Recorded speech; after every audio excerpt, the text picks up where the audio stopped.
I'm 86 years old, and I want to tell you about the most pathetic thing I've ever done. I spent 60 years of my life being afraid. Afraid of what people would think. Afraid of failing. Afraid of looking foolish. Afraid of being rejected. Afraid of living. And then at 72 years old, something happened that made me realize I had wasted my entire life on a lie. The lie that safety was more important than experience.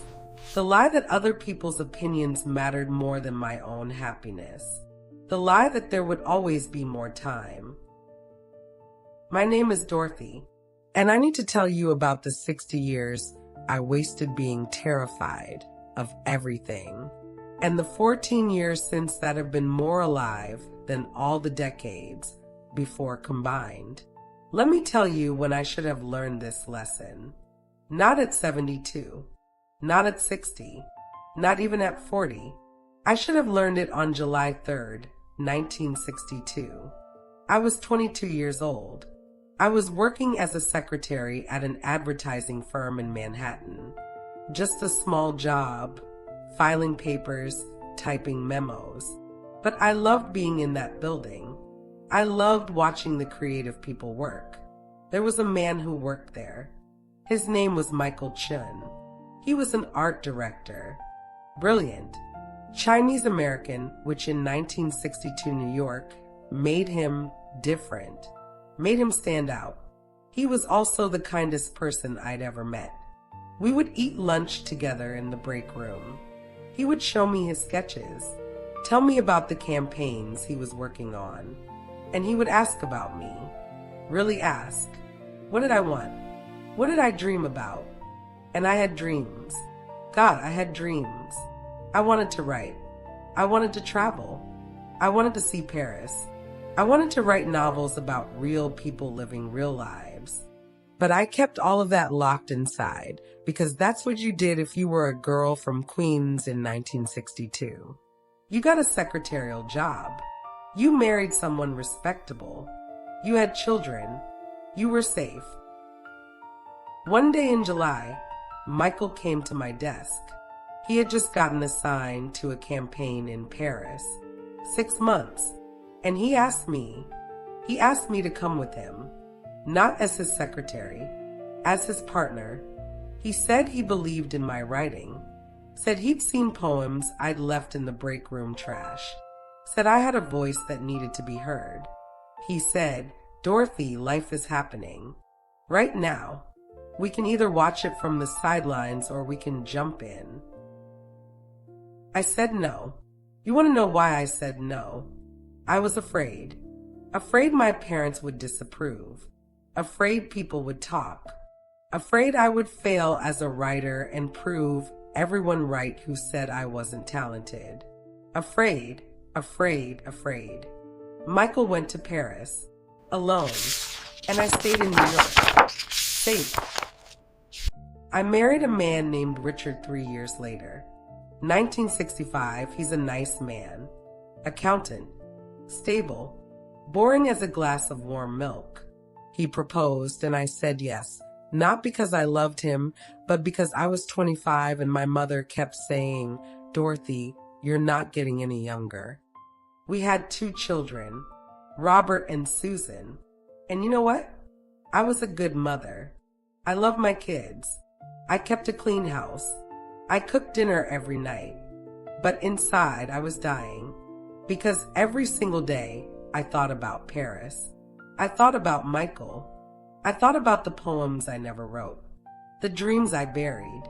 Let me tell you about all the things I didn't do because I was afraid. In 1973, my friend Linda asked me to go into business with her. She wanted to open a small bookstore cafe. She had the money. She needed a partner. I said no. Too risky. What if it failed? Linda opened it anyway. She ran it for 35 years. Became a beloved fixture in the neighborhood.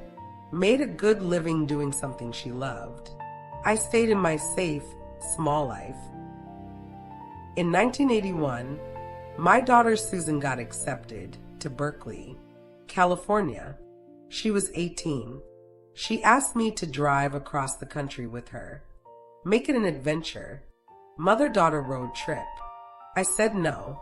Too far. Too expensive. Too dangerous. Richard drove her out in 3 days on the highway. No stops. No adventure. Susan barely spoke to me for 2 years after that. In 1987, I was 47 years old. I found a journal I'd kept when I was 22, full of poems, stories, ideas, and I cried reading it because that young woman had so much fire in her. I opened the journal to a blank page and I wrote, I'm going to start living. I'm going to take a writing class. I'm going to finally do it. I never took the class because what if I wasn't any good? What if people laughed? What if I was just fooling myself? So I closed the journal and I put it back in the drawer and I went to make dinner. In 1995, Richard died. Heart attack. 58 years old. Sudden. And at his funeral, you know what I felt? Not just grief. Guilt. Because I had wasted 30 years with a man I didn't really love because I was too afraid to admit I'd made a mistake. Too afraid to hurt him. Too afraid to be alone. And now he was gone, and I couldn't even give him the honesty of having been loved the way he deserved. I spent my 50s alone. My 60s alone. I told myself I was too old for adventures now. Too old to start over. Too old to take risks. I watched my kids live their lives from a distance. Robert moved to Seattle. Software engineer. Married a woman named Jennifer.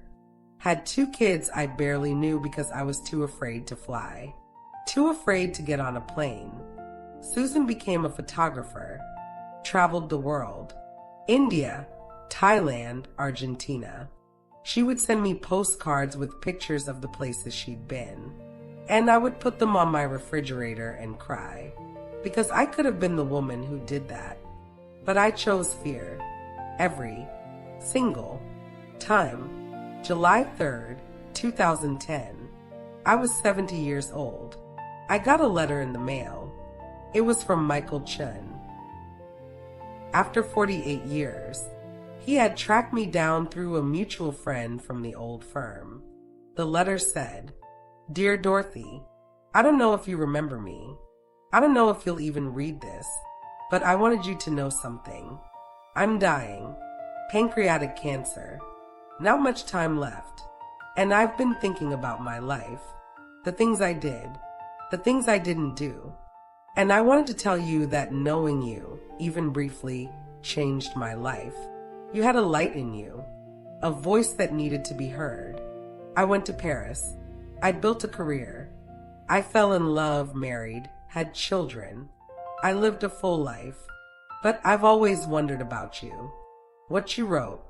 What you became. I hope you jumped in. I hope you didn't stay on the sidelines. Life is short, Dorothy. But it's also long enough if you're brave. All my love, Michael. I sat at my kitchen table holding that letter for 3 hours. And then I realized something that broke me completely. Michael had spent 48 years wondering if I jumped in. And I hadn't. I had stayed on the sidelines, watching, afraid, for 48 years. And now he was dying. And I couldn't even tell him I was sorry. I couldn't tell him he was right. I couldn't tell him anything. That night, July 3rd, 2010, at 70 years old, I made a decision. I wasn't going to die like this. I wasn't going to spend my last years continuing to be afraid. So at 72 years old, I did something I should have done 50 years earlier. I bought a plane ticket to Paris. First time I'd ever been on a plane. I was terrified, absolutely terrified. My hands were shaking at the airport. I almost turned around 3 times, but I got on that plane. And you know what happened? Nothing bad. The plane didn't crash. I didn't die. Nobody laughed at me. I just flew. I spent a month in Paris. I stayed in a tiny apartment in Montmartre. I walked everywhere. I ate croissants at sidewalk cafes. I went to the Louvre and stood in front of paintings until my feet hurt. And one day, sitting in a park, I opened a notebook and I started writing. For the first time in 50 years, I wrote. Not because anyone asked me to, not because I thought it would be good, but because I needed to, and it felt like coming home. I'm 86 years old now. I've lived more in the last 14 years than I did in the first 72 combined. Let me tell you what I've done since I stopped being afraid. I published a book, a memoir. It's not a bestseller, only sold about 3,000 copies, but it's mine, my words, my voice, the thing I was always too afraid to share. I learned to paint. Badly. My paintings look like a 5-year-old's finger paintings. But I don't care because painting makes me happy. I went back to school, took a creative writing class at the community college. I was 74. The other students were 19. They called me Grandma Dorothy and I loved it. I reconnected with Susan. We took a trip to Morocco together, just the two of us, and we stayed up late talking about life and regrets and second chances. I learned to swim. At 76, in the ocean. I had been afraid of water my entire life. I went skydiving at 78. Skydiving. Jumped out of a plane strapped to a 25-year-old instructor named Tyler who kept saying, "Ma'am, are you sure about this?" And I said, "Tyler, I'm 78 years old. When exactly do you think I'm going to be more sure?" I dated. At 80 years old, I went on dates. Met a man named Frank. Widower. We went to the movies. We held hands. We kissed like teenagers. Nothing came of it. We were too old and too set in our ways. But it was beautiful anyway. Here's what I learned. Fear doesn't protect you. It just shrinks your life. Makes it smaller and smaller until you're living in a tiny box of your own making. I wasted 60 years being afraid of things that were never going to happen.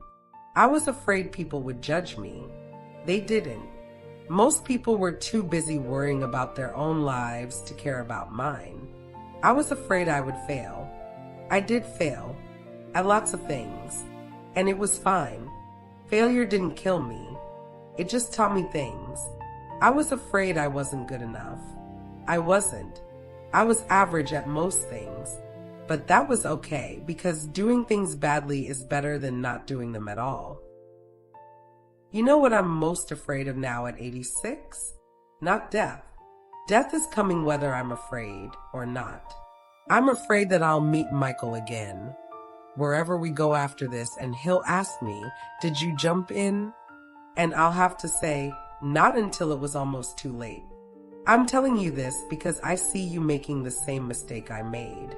You're waiting for the right time, waiting until you're ready, waiting until it's safe, waiting until you're not afraid anymore. Here's the truth. You will never stop being afraid. Fear doesn't go away. You just decide it's not in charge anymore. What are you not doing because you're afraid? What trip are you not taking? What business are you not starting? What person are you not calling? What apology are you not making? What book are you not writing? What class are you not taking? What is fear stealing from you right now, today? Because here's what I know at 86 years old. You can survive being uncomfortable. You can survive embarrassment. You can survive failure. But you cannot survive a life unlived. You cannot get back the years you spent playing it safe. Michael died 3 weeks after he sent me that letter. I never got to tell him what his words did to me. I never got to thank him for giving me permission to finally live.